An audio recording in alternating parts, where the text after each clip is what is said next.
There's also talking about what Nitish Kumar is going to be asking from the Prime Minister after having provided those 12 seats, crucial seats from Bihar that have been won by the JDU. Most likely demand by Nitish Kumar is going to be to keep Bihar chief ministership in JDU hands and not rotate it to BJP. Remember, in the assembly elections, in the assembly elections that took place in Bihar, it was Chief Minister Nitish Kumar that was just about grappling and holding on to power. He had joined from Mahagathbandhan back to the BJP, back to the NDA fold, and he has just about gotten his teeth back into the game after having won those 12 seats. Quickly taking a look at the second point, most likely is on the list of Nitish Kumar. He settled his son Nishant as the political heir during a stable power period. So now this transition, we also understand this is perhaps the last leg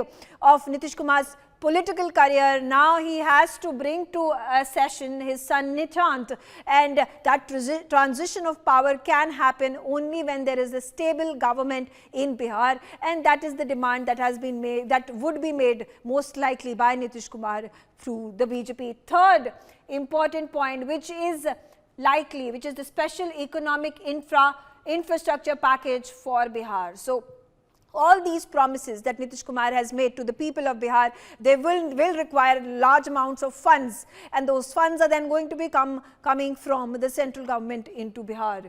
Now, taking a look at what are these demands that could perhaps be asked by Nitish Kumar and then maybe fulfilled. It is not the most likely demand, but could happen that there is the post of the speaker in the Lok Sabha that Nitish Kumar and JDU might ask of the BJP, and the BJP may accede to that demand. But the most unlikely of the demands that may be put up that may be demanded by Nitish Kumar and most likely not going to be accepted by the BJP is again going to be the top CCS level cabinet berths. Those are reserved for the BJP leaders, which is, like I said, the Home Ministry, the Finance Ministry, the Defence Ministry and the Ministry of External Affairs. There is no way that Prime Minister Narendra Modi is going to hand over these key ministries to Nitish Kumar or any of the JDU members of parliament who won the election. So that's off the charts, that's